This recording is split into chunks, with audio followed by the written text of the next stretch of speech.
Chapter 7. The Last Night.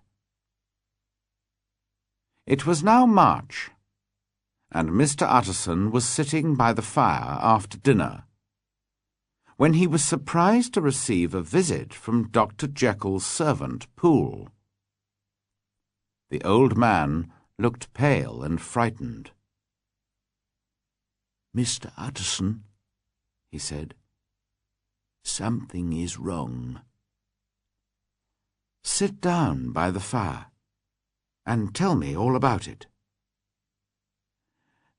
"The doctor's locked himself up in his study, sir."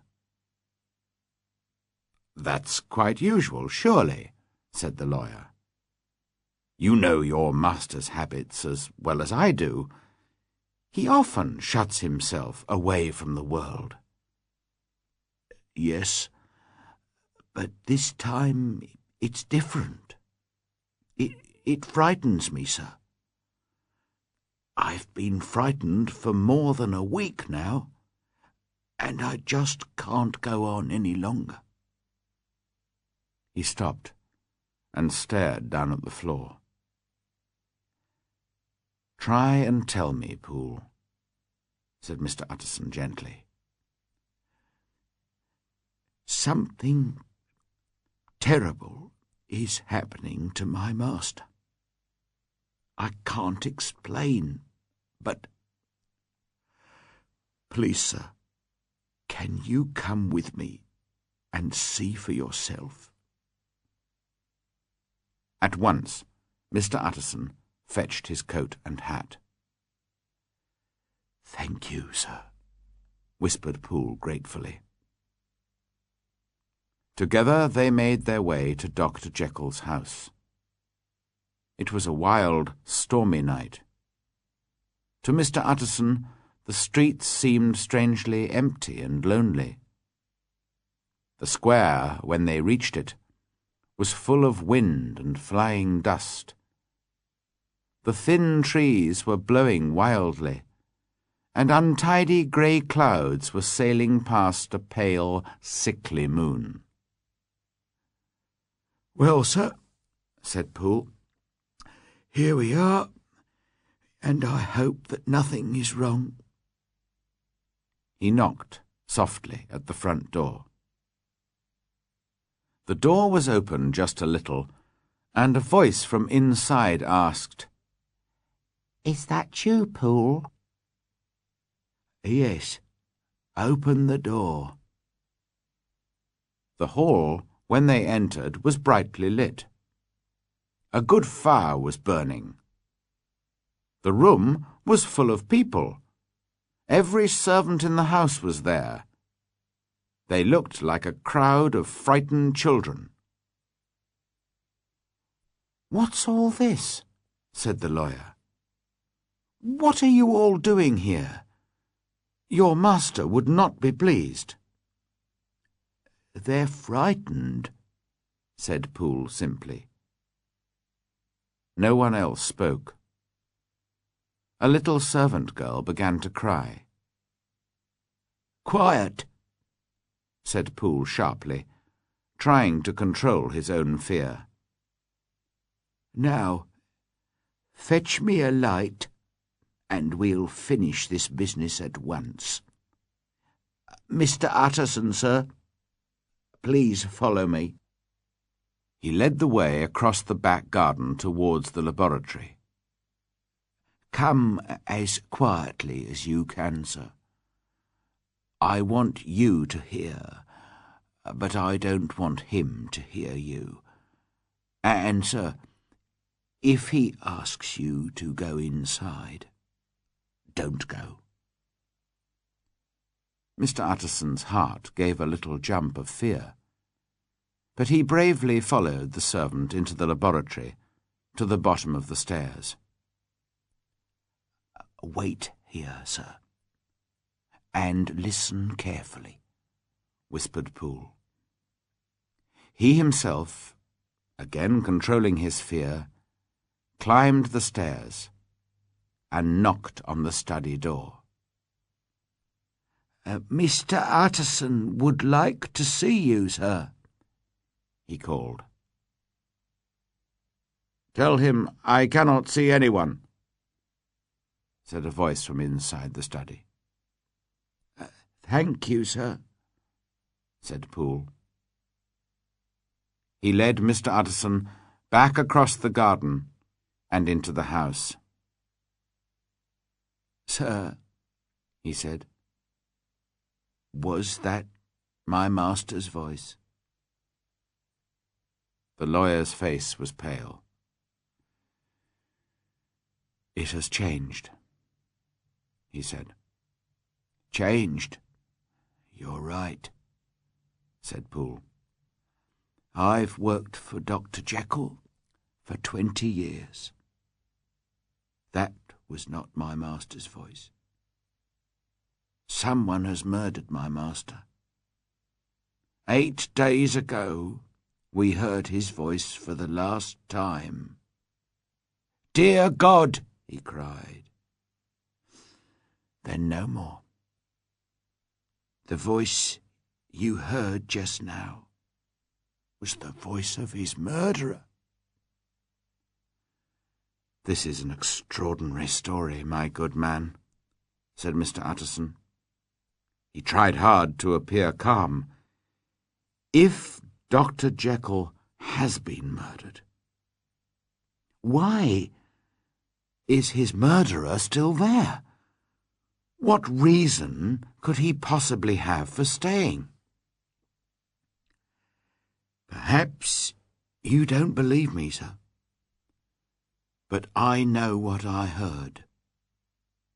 For a week now, the person or thing in that study has been crying night and day for some special chemical powders. My master was in the habit, when he was particularly busy with his scientific work, of writing orders on pieces of paper and leaving them on the stairs. We've had nothing else this week. Nothing except written orders and a locked door. I've been to every chemist in town in search of these chemicals of his, but they were never right. They weren't pure enough, he said. I had to take them back to the shop and try another chemist. I don't know what these chemicals are, but the person in that study wants them terribly badly." "Did you keep any of these written orders?" asked Mr. Utterson. Poole reached in his pocket and brought out a note. The lawyer read it carefully. It said, "I am returning your chemicals as they are impure and therefore useless. In the year 18... you made up a mixture of chemical powders for Dr. Henry Jekyll. Please search your cupboards for some more of the same mixture and send it to Dr. Jekyll at once. This is very important." "This is a strange note," said Mr. Utterson. "The chemist thought so too, sir," said Poole. "When I took him this note, he cried, 'All my chemicals are pure, and you can tell your master so.' And he threw the note back at me." "Are you sure this is your master's handwriting?" asked Mr. Utterson. "Of course, sir," said Poole. "But what does handwriting matter? I've seen my master's murderer." "Seen him?" repeated Mr. Utterson. "Yes. It was like this. I came suddenly into the laboratory from the garden. I think he had left the study to look for something. The study door was open, and there he was, at the far end of the laboratory. He was searching among some old boxes. He looked up when I came in, gave a kind of cry, and ran upstairs and into the study. I only saw him for a moment, but my blood seemed to freeze. Sir, if that was my master, why was he wearing a mask over his face? If it was my master, why did he cry out like a trapped animal and run away from me? I've been his servant for 20 years. And then... Poole paused and covered his face with his hands, too upset to speak. "This is all very mysterious," said Mr. Utterson. "But I think I begin to understand. Your master, Poole, is ill, and the illness has changed his appearance. Perhaps that also explains the change in his voice. It certainly explains the mask, and the way he has been avoiding his friends. And of course, he's searching for these chemicals because he believes they will make him well again. Dear God, I hope he's right. Poor Jekyll. That is my explanation. It's sad enough, Poole, but it's normal and natural, and there's nothing to be alarmed about." "Sir," said the servant, "that thing was not my master. My master is a tall, fine, well-built man. The stranger was much shorter. Sir, I have been with my master for 20 years, and I know his appearance as well as I know my own.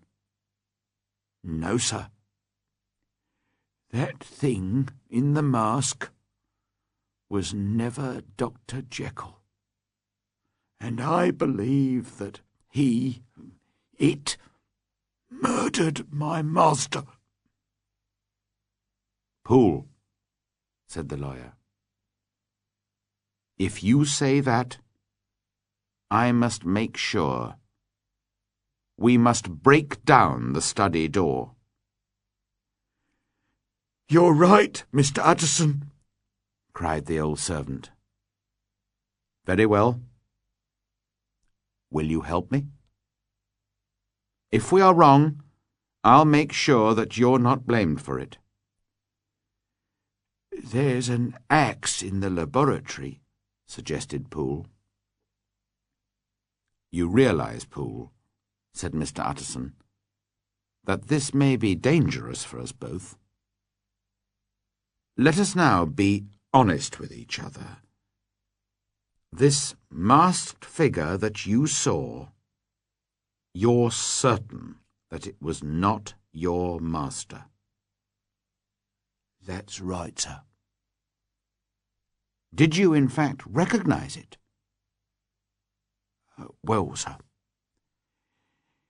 it was all so quick that I'm not really sure.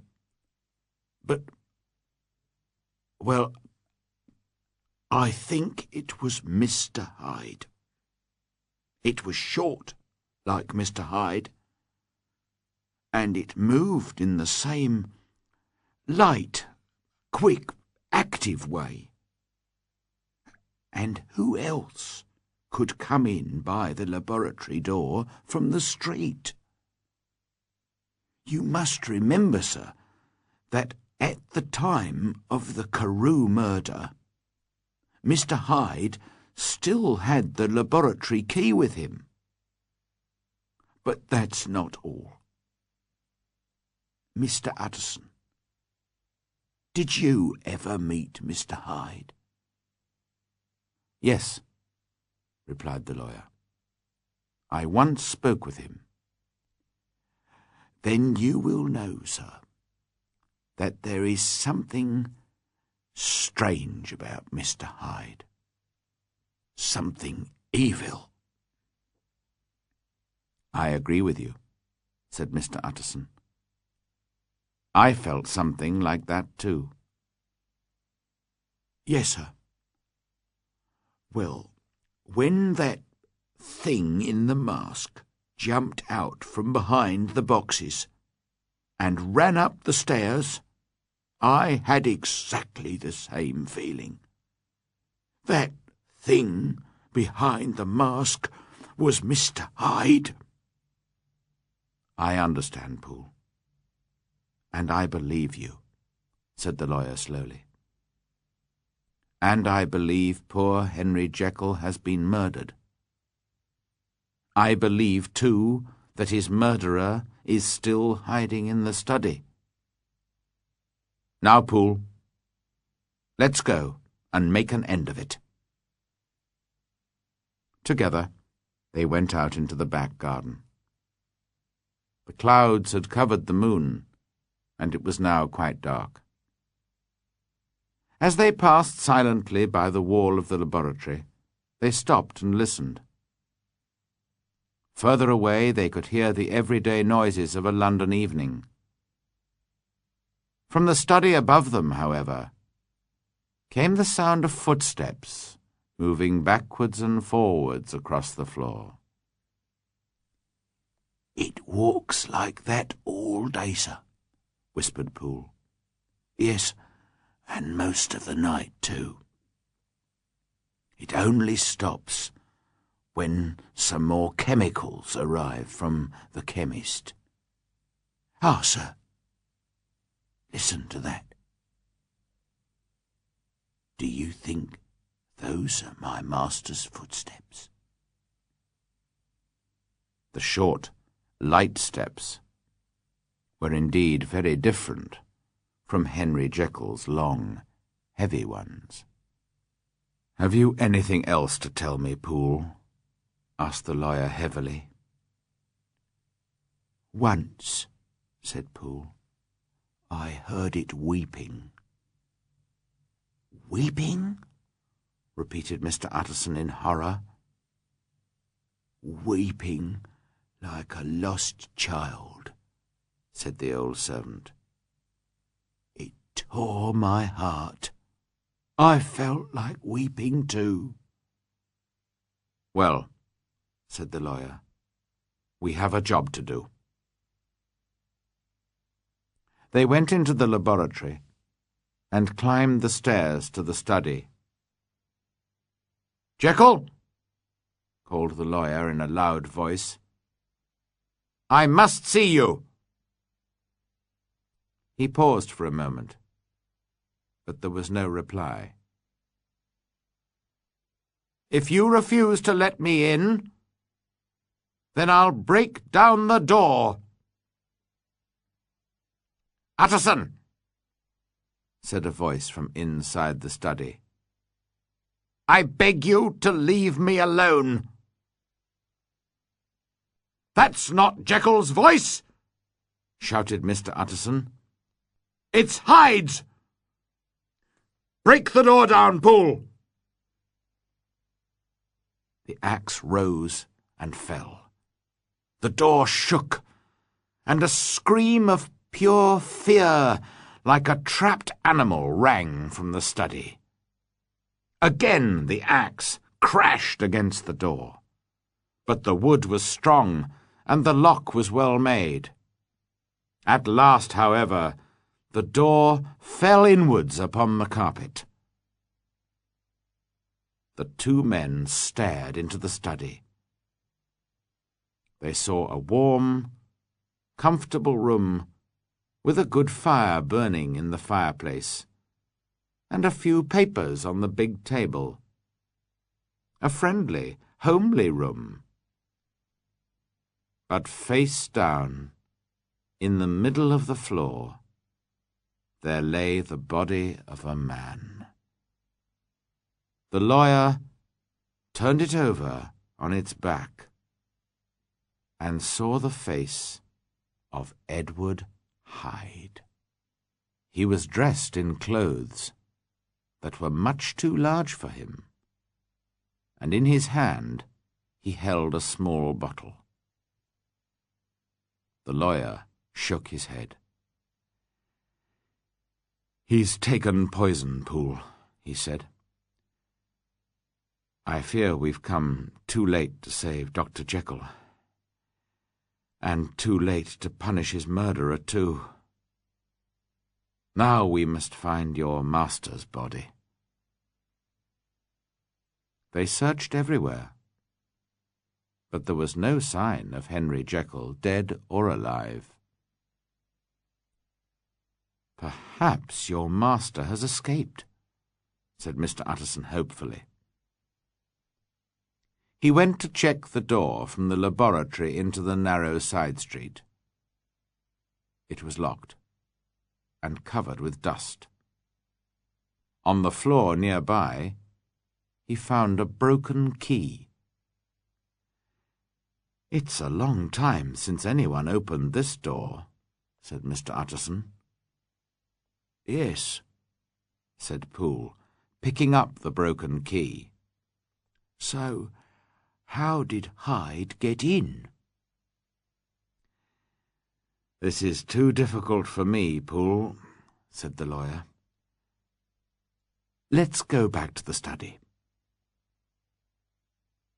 They searched the study again.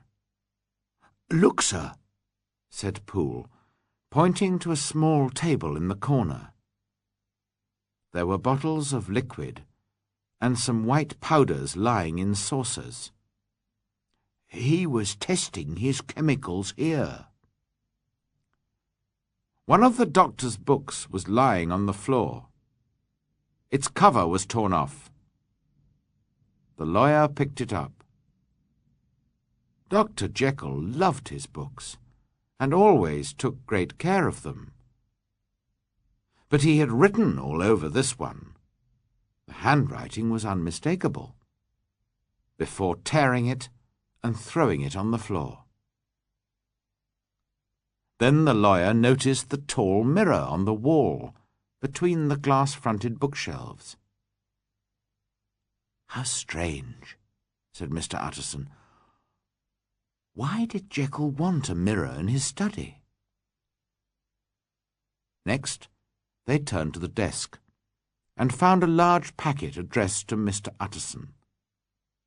The handwriting was Dr. Jekyll's. The lawyer opened the packet, and 3 envelopes fell out onto the floor. The first contained a will. It was like Dr. Jekyll's first will in every way, except one. The doctor had left all his money not to Edward Hyde, but to Gabriel John Utterson. The lawyer looked at the will, then at Poole, and finally at the dead man on the floor. "I just don't understand," he whispered. "Hyde has been here all this time. Why didn't he destroy this will?" He picked up the next envelope. It contained a short note in the doctor's handwriting. Mr. Utterson saw the date. "Poole!" he cried. "This is today's date on the letter. Jekyll was alive here today. He can't be dead. He has run away or is hiding somewhere. And if so, why? If he's alive, can we be sure that Hyde killed himself? We must be careful, Poole, or we may involve your master in some terrible danger. Why don't you read the note, sir? Asked the servant. Because I'm afraid, said the lawyer, in a worried voice. Slowly, he lifted the letter and read. My dear Utterson, if you are reading this, it means that I have disappeared. Please go home and read Lanyon's letter. Afterwards, please read the confession of your unfortunate and unhappy friend, Henry Jekyll. This must be the confession, said Mr. Utterson to himself, picking up the third and largest envelope. He put it in his pocket. Say nothing about these papers, Poole, he said. If your master has died, or disappeared, this paper may save his reputation. It's now 10 o'clock. I must go home and study these papers in peace and quiet. But I shall come back here before midnight, and then we shall send for the police. They went out, locking the laboratory door behind them. With a heavy heart, Mr. Utterson walked home to read his letters.